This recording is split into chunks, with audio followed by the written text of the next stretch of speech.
नमस्कार दोस्तों, श्री निर्मल ज्ञान गंगा यूट्यूब चैनल में आपका स्वागत है। आज की कहानी श्री कृष्ण भक्त वैद्य जी की कहानी। वृंदावन में एक वैद्य जी रहते थे। वह श्री कृष्ण के भक्त थे। उनकी श्री कृष्ण पर अपार आस्था थी।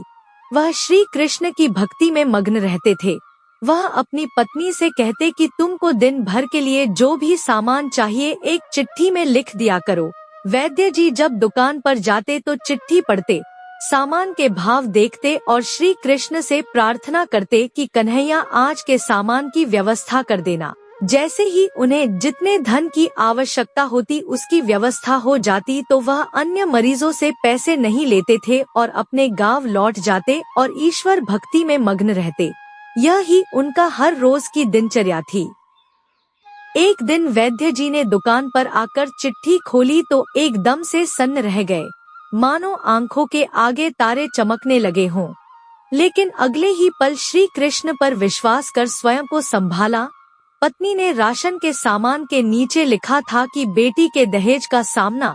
राशन के सामान के आगे उनके भाव लिख दिए, लेकिन दहेज के सामान के आगे लिख दिया यह काम कन्हैया ही जाने।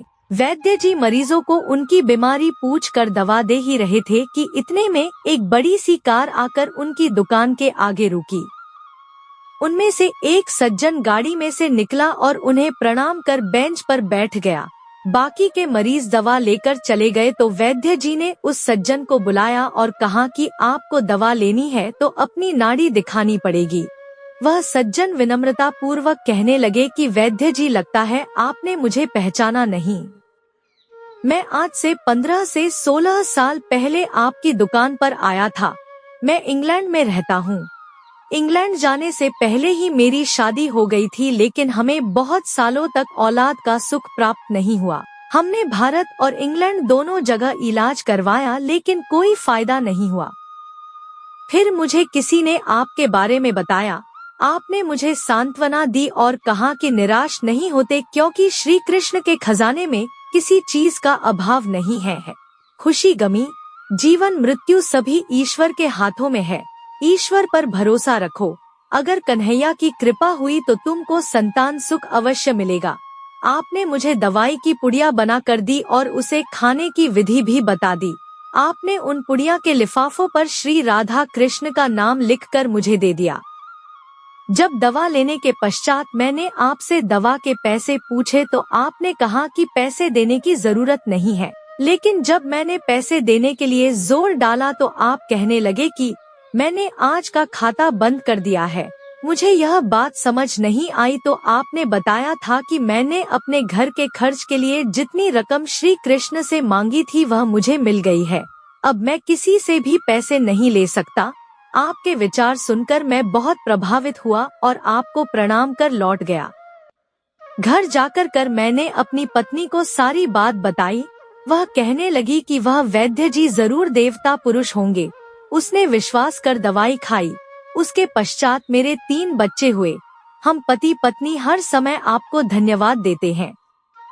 वैद्य जी, मैं तो पत्नी और बच्चों के साथ इंग्लैंड में ही रहता हूँ, जहाँ वृंदावन में मेरी एक विधवा बहन रहती है। मैं परिवार सहित अपनी भांजी की शादी के लिए ही वृंदावन आया हूँ। अपनी भांजी की शादी के दहेज का सारे सामान का खर्च मैंने ही उठाया है। दहेज का सारा सामान इकट्ठा हो चुका था, लेकिन अचानक बीमार होने के कारण मेरी भांजी की मृत्यु हो गई। भांजी की मृत्यु के पश्चात मुझे ना जाने क्यों आपकी बिटिया का ख्याल आया, क्योंकि जब मैं आपसे दवा लेने आया था तब मैंने आपकी बिटिया को देखा था। मुझे लगा कि अब तो विवाह योग्य हो गई होगी। इसीलिए मैंने और मेरे परिवार ने निश्चय किया कि आपसे पूछकर दहेज का सारा सामान आपके घर पर भिजवा दिया जाए। मैं शादी के बाकी के खर्चों के लिए नकदी पैसे भी देना चाहता हूँ। आपसे विनती है कि मना मत करना। उनकी बातें सुनकर वैद्य जी विस्मित थे। वैद्य जी पत्नी की लिखी हुई चिट्ठी उनको दिखा दी। वैद्य जी कहने लगे कि जब सुबह मैंने दुकान पर आकर चिट्ठी खोली तो पत्नी ने राशन के सामान के बाद लिखा था बेटी के दहेज का सामान। मैंने उसके आगे लिख दिया था कि यह काम कन्हैया ही जाने। मेरे जीवन में आज तक कभी ऐसा नहीं हुआ कि जो चिट्ठी पर लिखा है वह मुझे मिला ना हो। वैद्य जी बोले कि मुझे आपकी भांजी की मृत्यु का दुख है, लेकिन मैं विस्मित हूँ कि कन्हैया अपने कैसे कैसे रंग दिखाता है।